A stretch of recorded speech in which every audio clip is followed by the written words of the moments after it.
licenciado Rovirosa, ahorita que está haciendo hincapié en la opacidad que hay en el gasto del presupuesto dentro del Congreso del Estado, me surge una pregunta. ¿El Congreso tiene no sé, un órgano fiscalizador que lleve cuentas? ¿O en realidad quién está observando al Congreso para que haga adecuadamente o gaste adecuadamente su presupuesto? Bueno, para eso está un órgano de fiscalización, ¿verdad? Pero el órgano de fiscalización lo que hace es, digamos, revisar que las partidas se utilicen conforme a lo que estaba designado en el presupuesto y que se cumplan todos los requisitos de que haya facturación cuando se trate de compras hacia afuera, que existan, dijéramos, todos los requisitos de las personas que están trabajando, de haber recibido sus cheques, etcétera, etcétera. Es decir, no está para cuestionar el uso del dinero mismo que se designó, eso le corresponde al Congreso. El Congreso es el que determina si se autorizan o no las partidas, tanto para el resto de las ramas del gobierno como para sí mismo, ¿no? Y ahí es donde está el problema. El Congreso, en el caso de su presupuesto, se convierte en juez y parte. Es decir, ¿por qué? Porque ellos determinan qué se va a gastar, en qué se va a gastar y cómo se va a gastar. Y cuando viene una historial de crecimiento en el gasto de manera, dijéramos, normal, dentro de los parámetros de inflación más un incremento razonable para realizar actividades propias, pues nadie tiene por qué cuestionar el movimiento presupuestal, ¿no? Pero cuando se dan, en una época de crisis, incrementos que superan el 110% en general, y en algunas partidas casi 200%, pues dice uno, ay caray, ¿qué está pasando, no? ¿Por qué el Congreso autoriza eso? Sí. Y ahí es donde vienen ya, más adelante seguramente lo veremos en este segmento, cuáles serían las recomendaciones de lo que se debe de hacer, ¿no? Sí. Aquí lo que me llama la atención es lo que había mencionado, o sea, es juez y es parte.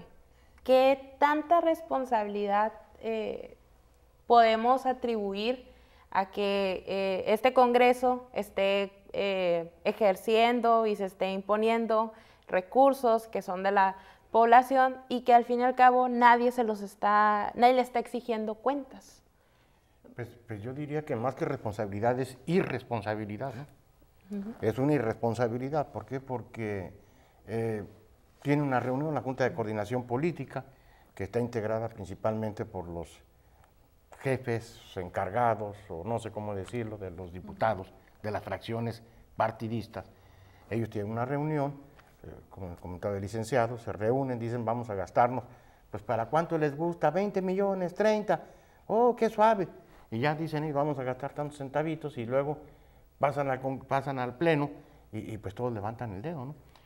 Independientemente de que quiero aclarar que ahí no hay diferencia entre partidos, ni mucho menos. Cuando se trata de gastar y autoasignarse centavos, todos levantan el dedo. Bueno, Leonor.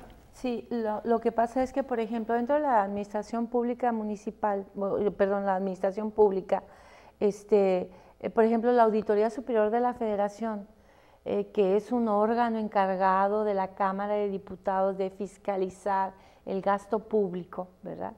La propia Auditoría Superior de la Federación, en una de sus recientes publicaciones, decreta que los lugares de mayor opacidad en México es el poder precisamente legislativo.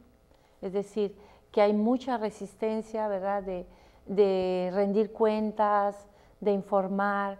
En el caso de la Administración Pública Federal, por ejemplo, tenemos la Secretaría de la Función Pública, ¿no?, que es una dependencia del gobierno federal. Sin embargo, no hemos visto tampoco mucho empeño de la Secretaría de la Función Pública, y es una crítica también que se le hace a la Secretaría, porque es un órgano de gobierno revisando al propio gobierno. Entonces, bueno, pues eres gobierno revisando al propio gobierno, o como podemos ver nosotros aquí la figura del Contralor, ¿no? O sea, que tanto el Contralor, ¿verdad?, que es un funcionario de gobierno, va a ser capaz de cuidar, ¿no?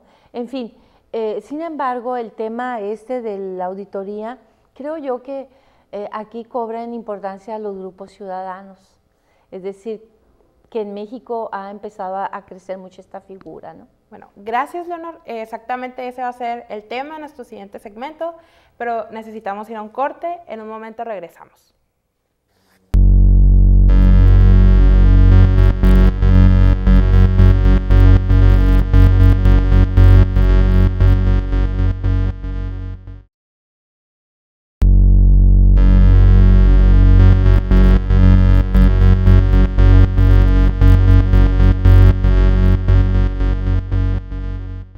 regresamos al Observatorio Ciudadano de Baja California. Estamos hablando del tema presupuesto del Congreso del Estado de Baja California.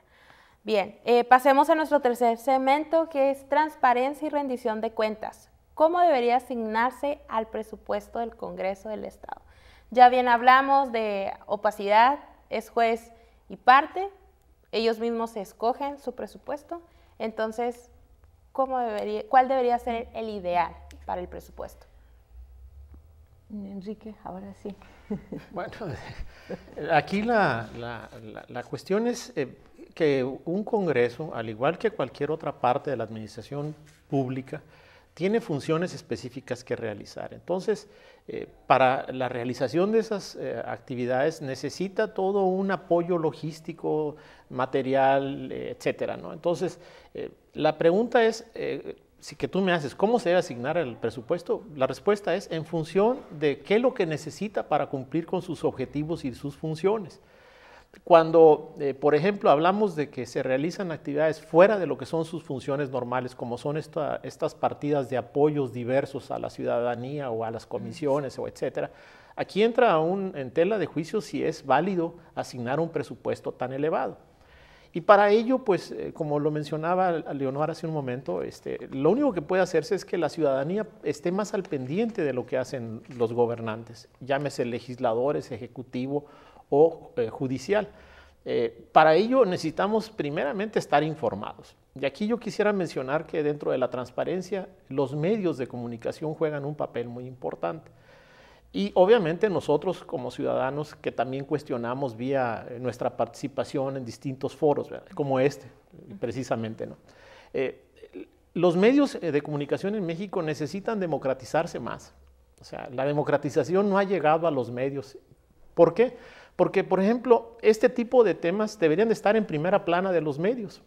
Y si ustedes recordarán, cuando se habló de la discusión de los presupuestos, no solamente del legislativo, sino del judicial y del ejecutivo, la prensa no les dedicó mucho espacio a nivel local.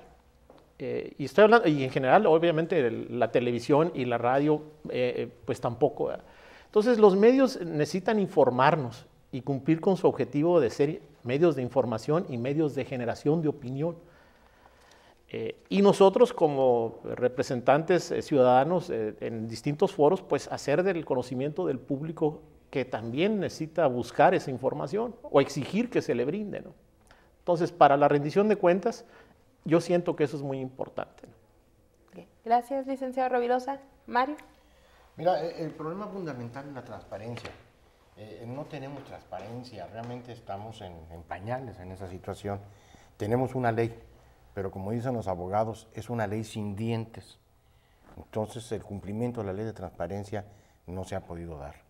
El Instituto de Transparencia tiene funcionando, va a tener 1 año de funcionamiento, y no ha logrado ni siquiera que los sujetos obligados cumplan con las obligaciones que establece la ley de transparencia. Nuestro mayor cáncer como mexicanos es la corrupción, pero siempre hemos tratado la corrupción como el origen de un problema y nunca como el efecto. Realmente el origen del problema en la corrupción pues es la impunidad que ha reinado precisamente por culpa de los legisladores que no hacen las leyes adecuadas para sancionarla. De la misma forma está la ley de transparencia, no hay ley y como comentaba la doctora Maldonado, paradójicamente la Auditoría Superior de la Federación, a pesar de que es un órgano que depende de la Cámara de Diputados, pues dictamina que los más opacos son las cámaras de diputados, o sea, el Poder Legislativo. Hablamos de democracia y de muchas cosas, pues yo no entiendo una democracia cuando ni siquiera tenemos el derecho de ser informados de lo que se hace con nuestros centavos.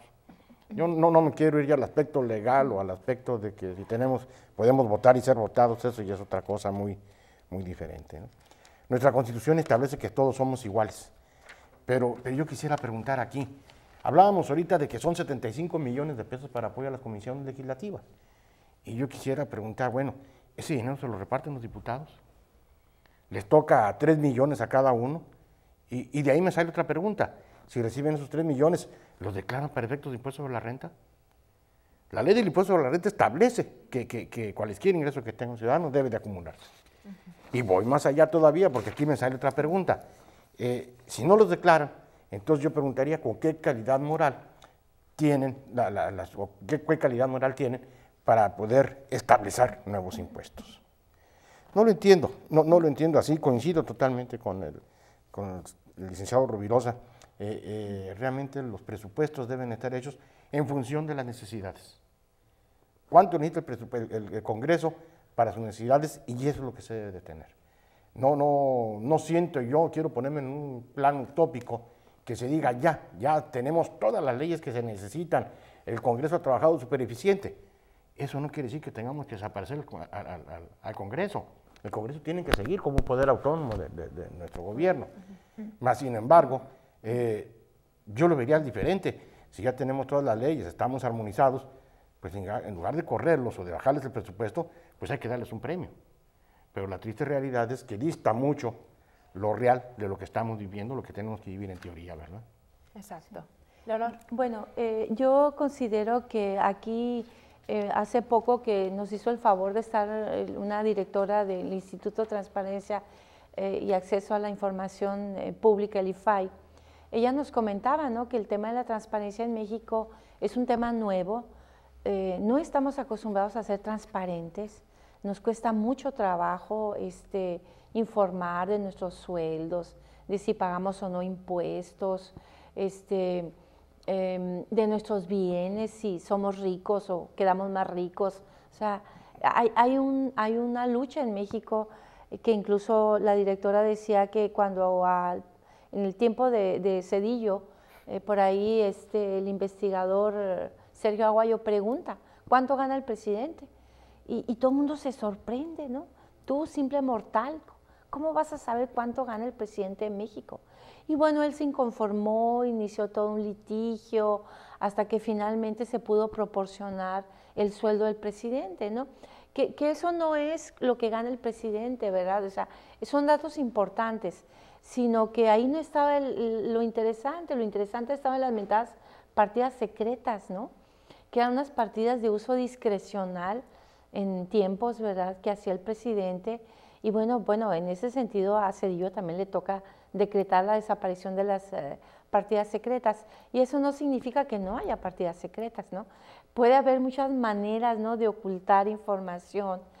Sin embargo, creo yo que si nosotros revisamos la Constitución y revisamos las leyes de participación ciudadana, por ejemplo, me voy a leer una ley, la Ley de Participación de Baja California, es una ley diseñada para que no se aplique.